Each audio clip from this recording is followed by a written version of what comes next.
சாண்டில்யனின் ராஜதிலகம். அத்தியாயம் 4. மையலும் மன்னர் குலமும்.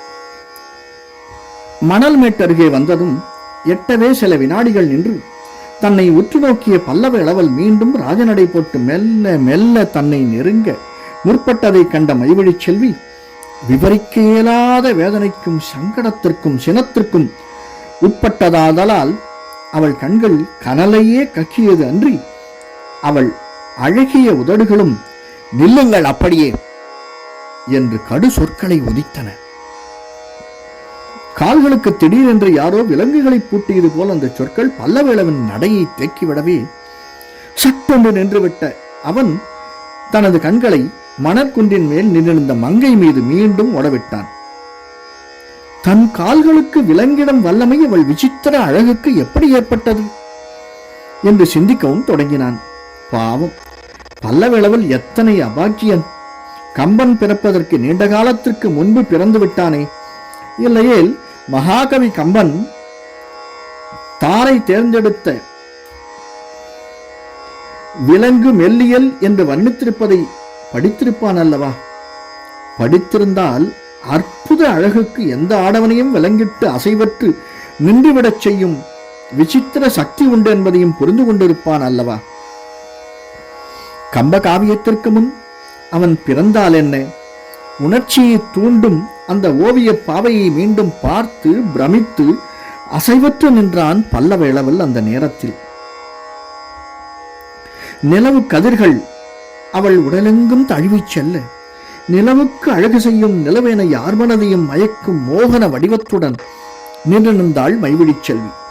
அந்த மணல் மேட்டின் மீது வாரிவிட்டு எடுத்து கட்டப்பட்டிருந்த வார்குடலின் பின் ஜடை முன்புறம் நின்றிருந்த பல்லவ இளவலின் கண்களுக்கு தெரியாவிட்டாலும் வகிடியெடுத்து அழகாக சீவப்பட்ட கரிய குழலின் முன் உச்சியும் அதிலிருந்து அலைந்து முதலின் மேல் பகுதியை அடிக்கடி தடவிக் கொடுத்த இரண்டொரு மயிரிழைகளும் அவன் விழிகளுக்கு நன்றாகவே தெரிந்ததால் அவை தன்னை வாவென்று அழைப்பதாகவே மனதில் கற்பனை செய்து கொண்டானவன். முன்னுச்சியை தடவிய மயிர்களை அடுத்து பிறை மதியென விரிந்த நுதலின் கீழே வளைந்து கிடந்த புருவ வெற்களும் அவற்றின் கீழே சதா மைதீட்டப்பட்டவை போல் கருத்து திறந்து மூடும் முத்து சிற்பிகளை காட்சியளித்த இமைப்பகுதிகளும் அவன் கண்களை என்ன கருத்தையும் கவர்ந்தன. அந்த இமைகள் என்னும் சிமிழ்களுக்கிடையே பளிச்சிட்ட கருமணிகள் இரண்டு சினத்துடன் தன்னை நோக்கினாலும் அவற்றின் கருமையிலும் ஒரு நீரோட்டமும் ஒளியும் கலந்து சினத்திலும் அவற்றுக்கு இணையில்லா அழகையும் கவர்ச்சியையும் அளித்ததை கண்ட இளவல், வைரத்தில் கருப்பு ஜாதி என்பது ஒன்று இருந்தால் இப்படித்தான் இருக்கும் என்று தனக்குள் சொல்லிக் கொண்டான். அந்த இரு கண்களும் இடையில் நுதலிலிருந்து இறங்கி நாசி அதிக தீர்க்கமாக இல்லாமல் தேவையான அளவுக்கு இருந்ததாகவும் கன்னங்கள் மட்டும் மிக மிக வழவழப்பாகவும் செழித்து கிடந்ததையும் கண்ட இளவன் அந்த கன்னங்களில் ஒன்றை தலையிலிருந்து இறங்கி முத்தமிட்டு கொண்டிருந்த இரட்டை முத்துச்சரம் எத்தனை அதிர்ஷ்டம் வாய்ந்தது என்று எண்ணி பார்த்தான். அந்த கன்னங்களின் அழகுகளை தூக்கி அடிக்கும் அவள் மதுர அதரங்களின் சிவப்பையும் அவை இரண்டும் குவிந்தபோது தெரிந்த நீரோட்டத்தையும் கண்டு பல்லவ இளவல், பல்லவ வம்சத்தின் இணையில்லா சொத்தும் என் தந்தையின் மார்பில் உள்ள ஆரத்தில் பதிந்து ஆடுவதும் ஆன உக்ரோதயம் என்ற ஜீவ மாணிக்கம் கூட இவள் அழகிய அதரங்களுக்கு ஈடாகாது என்று தனக்குள் சொல்லிக் கொண்டான். அந்த மாணிக்க அதரங்கள் அவனுக்கு மதிமயக்கம் அளித்தன என்றாலும் அவள் சங்கு கழுத்தும் கழுத்தின் கீழே அவளை நோக்கி சினத்துடன் சீலை மறைவிலிருந்தே முறைக்க இரட்டை அழகுகளும் அவன் சிந்தையை அடியோடு நிலைகுலைய அடித்தன. அதுவரை அவன் பார்வையை பொறுத்து கொண்டிருந்த மைவழி சட்டென்று மணல் மேட்டில் தன் கையை ஒருபுறம் ஊன்றி கால்களையும் சற்று நெருக்கிக் கொண்டு அரைவாசி சாய்ந்த வண்ணம் உட்கார்ந்தாள். அவள் செய்த தவறு அதுதான். அப்படி அவள் மணல் மேட்டில் உட்கார்ந்து ஒருபுறம் சாய்ந்து இடது கையை மணலிலும் ஊன்றிக்கொண்டதால் நின்ற நிலையில் இருந்ததை விட அதிக ஊகங்களுக்கு அவள் அழகு இடம் கொடுக்கலாயிற்று. கட்டுமீறிய மனத்தை ஒரு கட்டுக்குள் கொண்டு வர முயன்ற இளவரசன் அவள் பாதங்கள் மீதும் காலில் இருந்த சதங்கைகள் மீதும் கண்களை ஓடவிட்டான். இருப்பினும் கண்களுக்கு அங்கு இருப்பு கொள்ளவில்லை. மேலே நோக்கின பண்பாட்டையும் மீறி கண்களையும் மனதின் கற்பனையையும் கட்ட முடியாத இளவரசன் சொற்களால் தன்னை சரிப்படுத்திக் கொள்ள முயன்று மைவிழி என்று மெல்ல பேச்சை துவக்கினான். சற்று சாய்ந்து உட்கார்ந்திருந்த நிலையிலும் கல்லில் செதுக்கப்பட்ட சிற்பம் போலவே காணப்பட்ட மைவிழி தலையை நிமிர்த்தவே இல்லை. இளவரசனின் கண்கள் தன் உடலை ஊடுருவியதால் பெரிதும் நிலை குனிந்து மணலை நோக்கியவாறு கேட்டாள், என்ன என்று. அந்த கேள்விக்கு அவன் உடனடியாக பதில் சொல்ல முடியவில்லை. சில வினாடிகள் திணறினான். அதிக சதைப்பிடிக்காமல் மெல்லியதாயிருந்தாலும் இரும்பு போலிருந்த அவன் உடல் சற்று சங்கடத்துடன் அசைந்தது. சதா தைரியலட்சுமி தாண்டவமாடும் அவன் கண்களில் கூட அதைரியமே தெரிந்தது. அப்பொழுது வில்வித்தையில் நிகரற்றவன் என்று பிரசித்தி பெற்ற பல்லவ இளவலின் நீள் கரங்கள் ஒன்றையொன்று பற்றி கொண்டன. உறுதியான கால்களும் அசைந்து சவுக்குத்தோப்பு மணலில் கோடுகளை போட்டன. மகாவீரனான பல்லவ இளவல் தன் முன்பு மனம் திண்டாட இதயம் சிதைந்து நிற்பதை வேறு சமயத்தில் மைவழி பார்த்திருந்தால் அப்படியே குழைந்து போயிருப்பாள். ஆனால் அந்த இரவில் தந்தையின் சுடு சொற்கள் விளைவித்த அவமானத்தால் அவள் இதயம் நைந்திருந்ததால் அவன் சங்கடத்தை சிறிதும் லட்சியம் செய்யாமலேயே என்ன என்று இரண்டாம் முறையும் பழைய கேள்வியை திருப்பினாள் சீற்றத்துடன். அவன் மேலும் மௌனமே சாதித்தான். அவள் சாய்ந்து உட்கார்ந்திருந்த இடத்திற்கே வந்து சற்று தள்ளி மணலில் அவளுக்கு முதுகை காட்டிக்கொண்டு உட்கார்ந்தான். பிறகு அவளை திரும்பியும் பார்க்காமல் சற்று தூரத்தில் அரைவாசி எழுப்பப்பட்டிருந்த மண்டபத்தை பார்த்தான். அதன் தூண் ஒன்றாக அமைக்கப்பட்டு முன்னங்கால்களை இரண்டை தூக்கிக் கொண்டு பின்னங்கால்களால் நின்று பெருவழிகளால் பயங்கர பார்வை பார்த்த யாழியையும் பார்த்தான். அந்த யாழியை பார்த்ததும் அவன் சிந்தையில் இருந்த வேதனை சிறிது விலகி இருக்க வேண்டும். அவன் யாழியில் கண்ட சிற்பத்தின் சிந்தைக்கு சிறிது அமைதி அளித்திருக்க வேண்டும். அதன் விளைவாக அடுத்து எழுந்த அவன் கேள்வி நிதானமாகவே வந்தது. உன் தந்தை எங்கே என்று கேட்டான் அவன் மெதுவாக. மைவிழிக்கு முதுகை காட்டிக் கொண்டிருந்ததால் அவள் சாய்ந்த நிலை நீங்கி சற்று நிமிர்ந்து உட்கார்ந்து கொண்டாள். அவன் மீது அத்தனை கோபம் இருந்த சமயத்திலும் அவன் கழுத்தும் முதுகும் எத்தனை உயரம் வாய்ந்தவை என்பதை கவனிக்க தவறவில்லை. அவள் தலையில் விடப்பட்ட மயிரின் முரட்டுத்தனத்தையும் கவனிக்கவே செய்தாள். அவற்றில் மீண்டும் தன் மனம் ஈடுபடாமல் இருக்க எட்ட இருந்த மண்டபத்தை அவளும் கவனித்துக் கொண்டே சொன்னாள், நீங்கள் போகச் சொன்ன இடத்திற்கு போய்விட்டார் என்று. மற்ற இருவர்? இரண்டாவது கேள்வியும் எதையும் காட்டாமல் எழுந்தது பல்லவ இளவலிடமிருந்து. தந்தையை தொடர்ந்து சென்றார்கள். மைவிழியின் மனதுக்குள் உணர்ச்சிகள் பொங்கிக் கொண்டிருந்தாலும் குரலில் ஏதும் தெரியவில்லை. உன்னை தனியாகவா விட்டுச் சென்றார்கள்? ஆம்.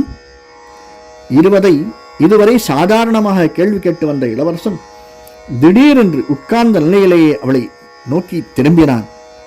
மிக அழகாயிருக்கிறது என்று சீற்றம் மிகுந்த சொற்கள் அவன் உதடுகளிலிருந்து உதிர்ந்தன. முகத்தை நிமிர்ந்து அவனை நன்றாக நோக்கினாள் மைவிழி. எது அழகாயிருக்கிறது என்று வினவினாள் இகழ்ச்சியுடன். இரவு நேரத்தில் யாருமற்ற தோப்பில் வயது வந்த பெண்ணை ஒரு தந்தை தனியாக விட்டு போவது என்றான் பல்லவ இளவல். அவன் குரலில் தந்தையின் மீது வெறுப்பும் கோபமும் ஒலித்ததை கவனித்தாள் மைவிழி. தனியாக விடவில்லை பல்லவ மகாபிரபு என்று இகழ்ச்சியுடன் அவளும் பதில் சொன்னாள். யாரை துணை விட்டு போனாரோ? இளவலின் சொற்களிலும் இகழ்ச்சி இருந்தது. துணை விட்டு போகவில்லை. அப்படியானால் துணை வரும் என்று சொன்னார். யார்? இளவரசர் துணைக்கு வருவார் என்று சொல்லி போனார். இதை சொன்ன மைவிழி வேதனையுடன் தலையை குனிந்து கொண்டாள். குந்தி உட்கார்ந்திருந்த நிலையில் மணலை அவள் கண்கள் வெறித்து பார்த்தன. இளவரசன் மதியிலும் மெல்ல உன்னை உதயமானதால் அவன் திடுக்கிட்டான். இருப்பினும் அவள் அகப்பட்டு கொண்ட விபரீத நிலை எத்தனை தூரம் போயிருக்கிறது என்பதையும் உணரவும் அவள் தந்தையின் மன வேதனையை முழுவதும் புரிந்து கொள்ளவும் முயன்ற இளவல் கேட்டான், நான் வருவேன் என்பது அவருக்கு எப்படி தெரியும் என்று. அவன் உள்ளம் குமுறினாலும் குரல் அதை வழிகாட்டவில்லை. மனிதன் தலையை மைவிழி தலையை மெல்ல நிமிர்த்தாள். அவள் அழகிய விழிகளும் சீற்றத்தை கக்கின. மனித சுபாவம், அதுவும் மன்னர் குலத்தின் சுபாவம் என்று அவருக்கு நன்றாக தெரியும் என்று கூறிய மைவிழியின் சொற்கள் மிகுந்த வெறுப்புடன் கோபத்துடனும் உதித்தன. பல்லவ இளவல் அவளை நன்றாக ஏறெடுத்து நோக்கினான். மன்னர் குலம் அத்தனை மோசமானதா என்று வினவினான். ஆம் என்றாள் மைவிழி. உனக்கு எப்படி தெரியுமோ? சேச்சே, அனாவசிய கேள்வி. உன் தந்தை போல் உனக்கும் மனித சுபாவம் தெரிந்திருக்க வேண்டும் என்ற பல்லவ இளைவல் நகைத்தான் மெதுவாக. மைவிழியின் இதழ்களிலும் இகழ்ச்சி நகை அரும்பியது. மனித சுபாவத்தை நான் புதிதாக அறிய தேவையில்லை. அதற்காக பெரிய ஆராய்ச்சியும் தேவையில்லை. அதிலும் மன்னவர்களை பற்றி அறிய அதிக முயற்சி தேவையே இல்லை. ஏன்? சான்றுகள் இருக்கின்றன, பல்லாண்டுகளாய். என்ன சான்றுகள்? வரலாற்று சான்றுகள். 2-3 மனைவிமார்களும் மற்றும் பல ஆசை நாயகிகளும் ஒவ்வொரு மன்னனுக்கும் இருந்திருக்கிறார்களே. இளவரசன் சிந்தித்தான் சிறிது நேரம். நீ கூறுவது உண்மைதான். ஆனால் எல்லா மன்னரும் அப்படி இருந்ததில்லை. ராமபிரானை போன்ற மன்னர்களும் இருந்திருக்கிறார்கள் என்று சுட்டிக்காட்டினான். மைவிழி இகழ்ச்சியாக நகைத்தாள். அத்தகைய மன்னர் வரிசையில் நீங்களும் ஒருவர் போலிருக்கிறது என்று கேட்கவும் செய்தாள். ஆம், அதற்கு சான்றுகளும் உண்டு என்றான் இளவரசன். என்ன சான்றுகள்? வியப்பு மண்டிய விழிகளால் இளவரசனை நோக்கினாள் மைவிழி. அவளை தைரியத்துடன் நோக்கினான் பல்லவ இளவல். அவன் சொற்களும் சங்கு தடையின்றி வெளிவந்தன. என் மனம் கண்ணியத்தை நாடாவிட்டால் மல்லை கடனுக்கு தினம் தினம் வந்து கொண்டிருந்த உன்னை கண்களால் கவனிப்பதோடு நின்றிருக்க மாட்டேன். என் எண்ணங்கள் பரிசுத்தமாய் இருந்திராவிட்டால் நான் பாராததாக நினைத்துக் கொண்டு கூர்ந்து கூர்ந்து என்னை நோக்கிய உன்னை நான் என்றோ அணுகியிருப்பேன். அணுகி ஆசை வார்த்தைகள் பேசியிருப்பேன். உன் தந்தையை அறிந்த நான் உன் இல்லத்திற்கு அடிக்கடி வந்து உன் தந்தையை பார்க்கும் காரணத்தை வைத்துக்கொண்டு உன்னை பார்த்து பார்த்து மகிழ்ந்திருப்பேன். நீ தனித்து இரவுகளில் பரதவர் கூத்தையும் கொம்மாளத்தையும் பார்க்க போன நாட்களில் நானும் தற்செயலாக அங்கு வந்தது போல் வந்திருப்பேன். வந்து உன்னுடன் உட்கார்ந்து பரதவராடும் காதல் கூத்துக்களை ரசித்திருப்பேன். நீ கடலாடிய சமயங்களில் நானும் கடலாடி அலைகளில் மூழ்கி உன் அருகில் நெருங்கி வந்திருப்பேன். இப்படி படிப்படியாக பரிச்சயம் செய்து கொண்டிருப்பேன். இது எதையுமே நான் செய்யவில்லை. ஏன் என்று கேட்டு சற்று நிதானிக்கவும் செய்தான் பல்லவேளவல். அவன் சொல்வதில் பேருண்மைகள் இருப்பதை கவனித்து அவள் சிறிது அச்சம் கொண்டாள். இரவில் தனித்து வந்த தன்னை இஷ்டப்பட்டிருந்தால் அவன் இருக்கும் சக்திக்கு, அதிகாரத்திற்கு, ஆணவத்திற்கு அவன் என்றோ தன்னை தூக்கி கொண்டு போயிருக்கலாம் என்று நினைத்தாள். அதை நினைத்த போது அவளுக்கு அவனிடத்தில் பெரு மதிப்பு உண்டாயிற்று. தவிர அத்தனை உணர்ச்சிகளையும் அடக்கிக் கொண்ட அவனிடம் பரிதாபமும் ஏற்பட்டது. ஏன் அவர் என்னை தூக்கி கொண்டு போகவில்லை என்ற கேள்வியும் உள்ளூர் அவள் கேட்டுக்கொண்டாள். தூக்கி கொண்டு போயிருந்தால் என்ற கேள்வியை துவக்கிய அவள் மனம் கேட்ட கேள்வியை நீட்ட முடியாமல் வெட்கத்திலும் பெரும் சங்கடத்திலும் ஆட்கொண்டாள். மீண்டும் தலை குனிந்து முழந்தாள்களை கையால் கட்டிக்கொண்டு அவற்றில் முகத்தை புதைத்துக் கொண்டாள். நீண்ட நேரம் அவள் ஏதும் பேசவில்லை. எத்தனை கண்ணிய புருஷனை எப்படி எப்படி எண்ணிவிட்டேன் என்று நினைத்து நினைத்து நெஞ்சுருகினாள் அவள். அத்தனை நெஞ்சுருக்கத்தில் அவளுக்கு அவன் மீதிருந்த வேட்கை அதிகப்பட்டது.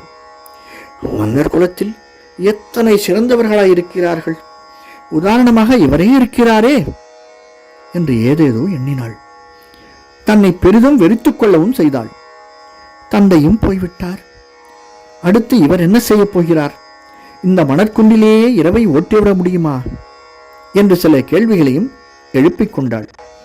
அந்த கேள்விகளுக்கும் அவள் வேட்கைக்கும் விடை கூறுவது போல் அடுத்து நேர்ந்தது அவளுக்கு வியப்பையும் திகைப்பையும் ஒருங்கே தந்த ஒரு நிகழ்ச்சி. திடீரென உட்கார்ந்த நிலையிலிருந்து எழுந்த பல்லவேளவல் ஒரே எட்டில் அவளை அடைந்து தனது இரு கைகளாலும் அவளை வாரி தூக்கி கொண்டு அடுத்திருந்த குடிசையை நோக்கி ஓடி அதற்குள்ளே நுழைந்து விட்டான். நுழையும் போது குடிசையின் முகப்பில் இருந்த விளக்கையும் ஊதி அணைத்து விட்டான். மயில்விழி விலவலத்து போனாள். மையலை பற்றியும் மன்னர் குலத்தை பற்றியும் தான் நினைத்தது எத்தனை சரி என்பதை மறுபடி எண்ணினாள். எண்ணி எண்ணி ஏங்கினாள். விஷயம் அத்துடன் நிற்கவில்லை. அவள் முற்றிலும் எதிர்பாராத விபரீத நிகழ்ச்சிகள் மிக மிக துரிதமாக துவங்கின.